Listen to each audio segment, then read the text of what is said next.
Grace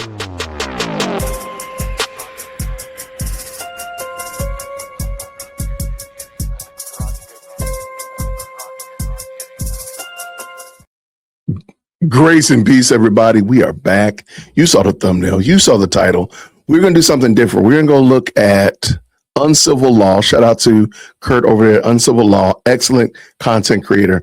He has taken the time to break down what actually is at stake with the appeals. Many people don't understand what's at stake with the appeals. And shout out to this lawyer for breaking it down and explaining it, because I do think this is going to help out.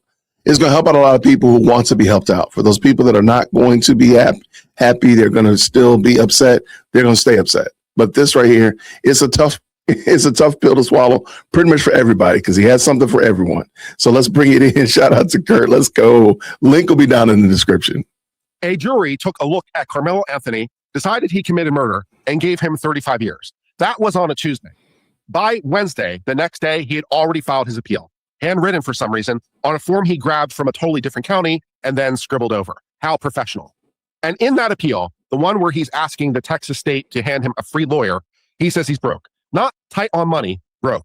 The actual words he's sworn to on the page are that he's, quote, penniless, destitute, and indigent, unquote. Penniless, he says.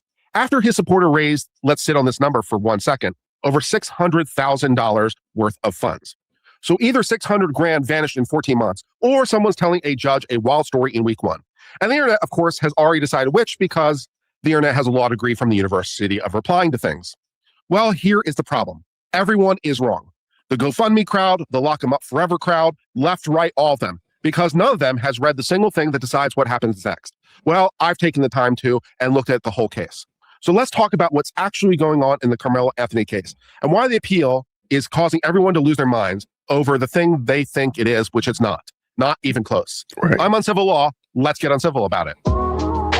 Shout out to Uncivil Law. He's uncivil. He's going to keep it uncivil. With a quick version of the facts, because if you're here, you probably already watched 40 videos about this case. There's a track meet at a high school in Frisco, Texas. It is raining. Karmelo's school shows up with a tarp instead of a tent, which matters. And so he ducks under a different school's tent, namely Memorial's tent, Austin Metcalf's tent. Now they tell him to leave because it's not his team's tent. He doesn't leave. It escalates. And somewhere in the middle of this all, with his hand already in his backpack, he decides to say, It's his words witnesses claim Anthony said before Metcalf was stabbed. Touch me, see what happens. Worski argues that Anthony provoked and goaded Metcalf into touching him. Austin touches him in some way. Karmelo then pulls out a folding knife and puts it straight through his chest. One time, straight into the heart. And now a 17-year-old is dead over a tent and a seat in it.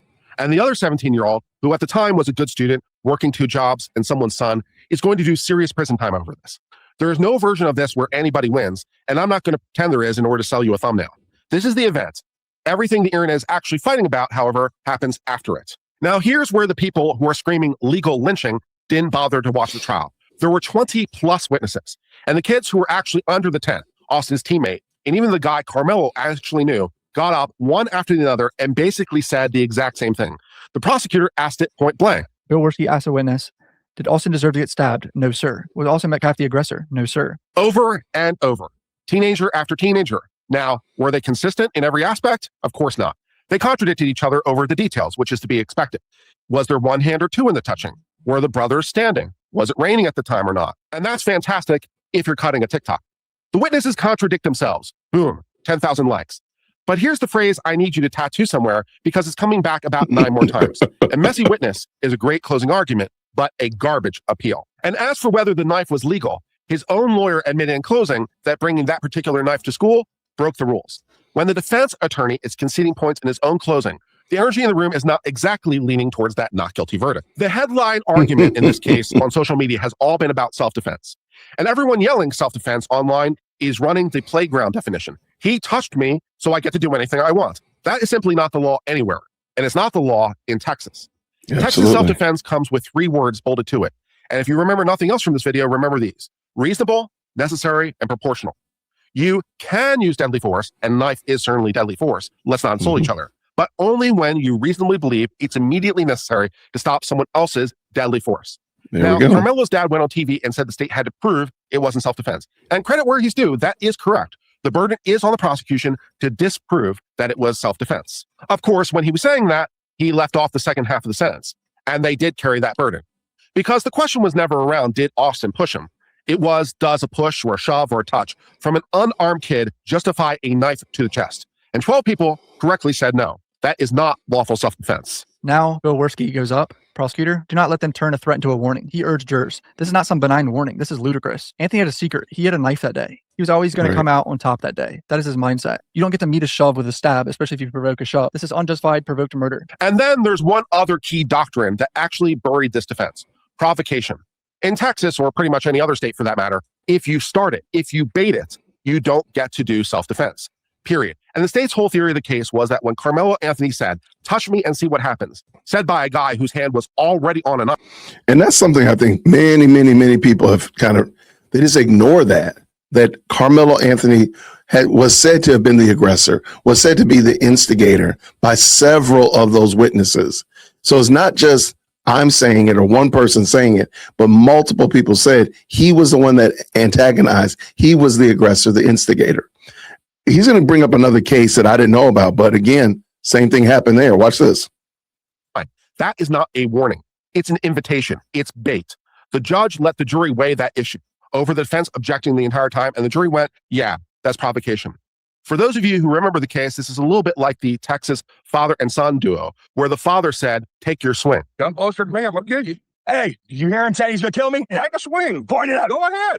In that case, the son was acquitted, but the father was convicted because the jury correctly ruled the father saying "take your swing" was a provocation, not self-defense. And this is exactly the same as to that aspect. Now, here is where I'm going to lose half the comment section because the defense's argument is not totally without merit. So let me help present it since nobody on either side will. Karmelo Anthony was 5'8" and a $130. The Metcalf twins are 6'1", 200 plus each. So here's one way of looking at the facts. There's a smaller kid in someone else's space, told to leave a dozen times, two huge guys and a crowd of friends right there. Is fear in that moment necessarily insane? No. It's what is he supposed to do? Wait and get hit by the bigger guy, a real argument? Yeah, it is. In self-defense law, you can look to issues like the relative age of the people. If a young person is attacking a particularly old person, the feebleness of the old person is a factor in weighing the old person's self-defense. And if you have a much taller or a much bigger person and a much smaller person, the smaller person's lack of size or lack of heft is a relevant factor in weighing self-defense. So it is a potentially coherent theory.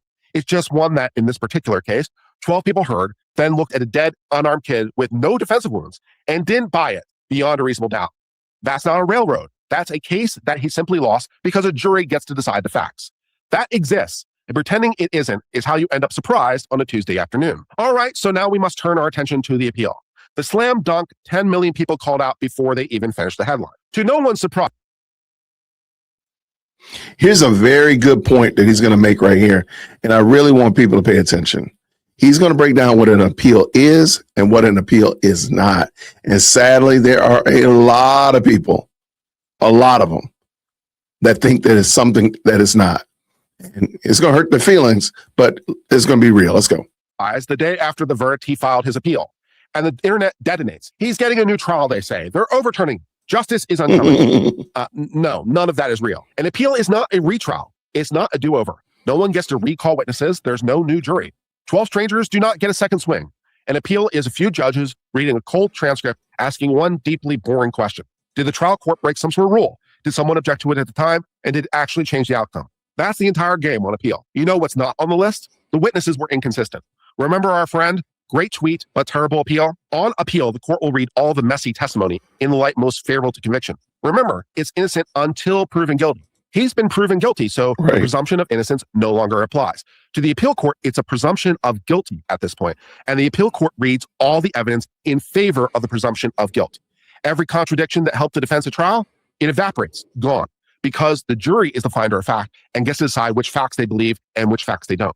And on appeal, the appellate court will assume the jury found every fact in favor of the verdict and discounted every fact against it because the presumption of innocence no longer applies. So when you read someone in the comment section arguing that the appeal works because the witnesses couldn't agree on the exact details of the push, that person should be kept a minimum of 500 feet from any courthouse and honestly, any keyboard because they don't understand what they're talking about. So you might ask, is there anything legitimate in the appeal? Well, there's one thing that comes to mind, and it's the thing everyone vaguely is waving around without knowing its name. People talking about the fact that there were no black jurors. I'm sure you've heard it 1,000 times. Here's what nobody told you. The defense actually did something about it. They raised what's called a Batson challenge after the Supreme Court name. The rule says that the state can't strike jurors because of race. They can't strike them because they are black. However, if they have a legitimate reason to strike them, their race is irrelevant. That's Batson. Did they strike them because of race or because of some other reason? And the defense preserved this issue. They objected on it. The judge ruled, and it's in the record. That's exactly what the appeal needs, and exactly what 99% of online outrage doesn't have. But, and I'm sure you felt the bot coming, the trial judge already found the race-neutral reason. And on appeal, this court second-guesses that barely. They're only going to look if the trial court was out of its mind. They're going to flip it only if it was clearly wrong. It felt like a pretext to me, bro, versus a judge who watched the whole thing happen. That's not going to work. You need something to demonstrate that the judge overlooked something clearly and evidently obvious. And again, the appellate court is going to defer to the trial court. So as for the honest scoreboard, the Batson issue is the best card the defense has, and it's still a massive uphill climb. A person is entitled to a fair opportunity to have a mixed jury, but they're not actually entitled to a mixed jury itself. Only the fair opportunity to one. Now, I know Reese's trial overturned is a better thumbnail, but I'm not going to hype you. I'm here to read the docket and explain the law. Now let's slam that loop shut that we discussed at the top. The so-called penniless filing and the $625,000 worth of revenue that he raised. A lot of people out there are saying the whole thing is a scam. 600 grand and apparently it's gone, lock the whole house up. And I get it. That is a perfectly reasonable gut reaction, and it's certainly a loud one on this kind of case. But here is the facts over feeling part. Indigency, for getting a free appellate lawyer, doesn't ask, how much did internet strangers send your family last year? It asks, what does this specific guy have right now sitting in a prison cell with zero income? Money that was already spent, for example, on trial lawyers or family relocating, it's gone. If the money was simply spent foolishly, that's not fraud, that's stupidity. And the money is no longer his. A broke 19-year-old in a Texas prison can legally be indigent even after a fundraiser that's already torched. So is he lying about it? Maybe, maybe not. Is it sketchy? Yes, more than a little bit. But here's the part that should actually make you mad, the useful kind of mad. No judge has even ruled on the issue yet. Correct. Nobody knows. And if $1 of that money is still sitting somewhere he controls, the answer might flip. So anyone handing you the verdict on this question today, left or right, is selling a video. And as for the race war, I'm not playing it the way they want, because say it with me, appellate courts don't grade vibes. You want the record? Here's the record. A diverse jury with no black members, but other racial diversity, a Batson challenge raised and rejected by the court who actually had command of the facts, black witnesses who said under oath it wasn't about race, and a grieving father who stood up and said the same thing while strangers screamed the opposite on his behalf. That's what's in the file. You can be furious about whatever you want. I'm just not going to lie to you about the evidence to crank it up another notch. Plenty of channels will, but over here we try to stick to the facts and the law. So here's where we are. The appeal is pending, and everyone's certain, despite that no one's read the appellate briefs yet because they don't exist yet. There are just simply fast gut checks, which I can already see what's half typed in your comment box to confirm that much. If you think the sentence was too harsh, cool, it doesn't matter. The appeal doesn't ask if you'd go lighter, it asks if the trial court broke a rule. Do you think he got railroaded? Cool, doesn't matter. The appeal doesn't care whether you dislike the jury. It simply asks if anyone objected to the thing that you're mad about and whether that objection legally matters. You think the appeal's a lock because the witnesses were some kind of circus? Cool, doesn't matter. And now you know exactly why. The jury is the trier of fact and is entitled to believe who they believe and who they don't believe. The internet wants some kind of movie. The Court of Appeals wants a clean transcript and preserved objections. Those are very different things. And over the next year, the free lawyer ruling, the actual brief, the Batson fight, I'll read every page so you don't have to get your law from a thumbnail. So the appeal has been filed, but the real fight hasn't even been started. Subscribe because this case has plenty more documents left in it. And I promise you the comment section will almost certainly get every single one of them wrong. But tell me what you think in the comment section below. Let me know if you think I got anything wrong. And don't forget to do all the YouTube stuff. Until next time, I've been Uncivil Law. And remember to keep it uncivil out there. Cheers and goodbye. We got to keep it uncivil. We got to keep it uncivil. I agree with him. I love how he handled that. Sure, he stepped on my toes a little bit, but those are the realities and the facts. The only question I have, however, is the official appeal hasn't been filed. That's the only question. And maybe I'll ask that when we speak with the bearded lawyer. Has the official appeal been filed? That's just a request, a statement letting you know that I want to file an appeal, but they can't file an appeal yet because the transcripts aren't ready yet. All that stuff hasn't been done. Now that stuff might get done in the next couple of days or the next couple of weeks. Then they can officially file an appeal.